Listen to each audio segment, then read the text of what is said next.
been an honor of a lifetime to be your voice.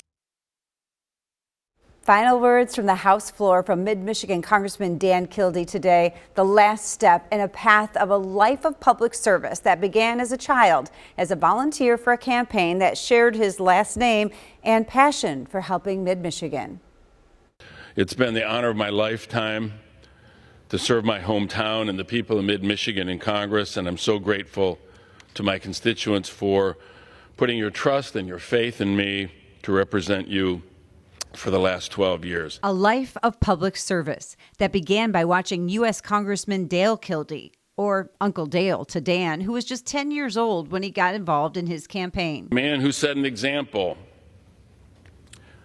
that I have tried to live up to, that you can fight hard for the things you believe in and still respect the human dignity of everybody around you, even those with whom you disagree. And fight he would from day one for his hometown.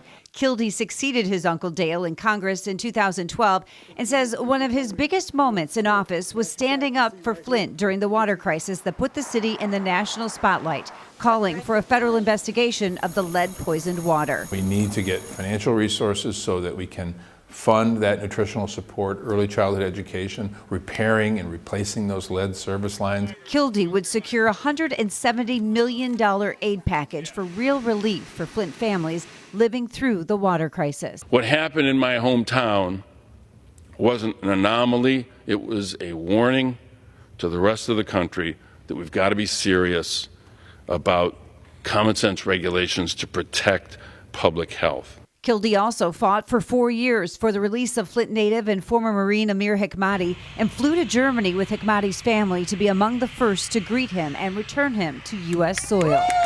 The congressman from Flint never forgot where he came from, representing the birthplace of General Motors, joining the UAW on the picket line and standing in solidarity with automakers throughout his time in office.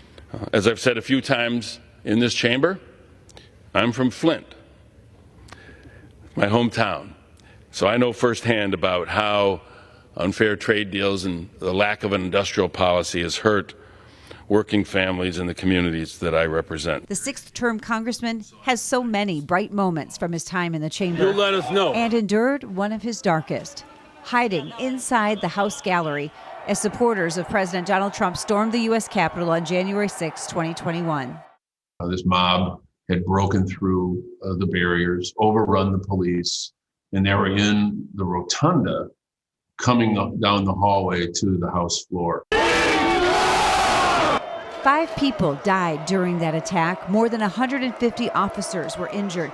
And Kildee says he changed that day, enduring sleepless nights and PTSD before seeing a counselor to cope with the trauma. Then the Flint Township Democrat would face another life-altering experience. At 65, Kildee would have surgery to remove a small cancerous tumor on his tonsil, leaving him cancer-free and opening his eyes to what matters most at this stage in his life. And the one conclusion I drew completely is that I want to be here. I want to be home. You know, this is a special place. For anybody who's grown up here or around here, the aspect of all of this is that I get to be here all the time.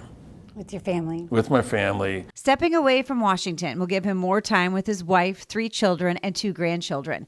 Kildee says he's not retiring, just redirecting his efforts for his hometown. I'll see you back home. And now, Mr. Speaker, for the very final time, I yield back. Thank you. Kildee's next chapter will be serving as president and CEO of the Greater Flint Community Foundation, a different position, but fighting for the same causes as always for Mid-Michigan. And we look forward to seeing him back at home.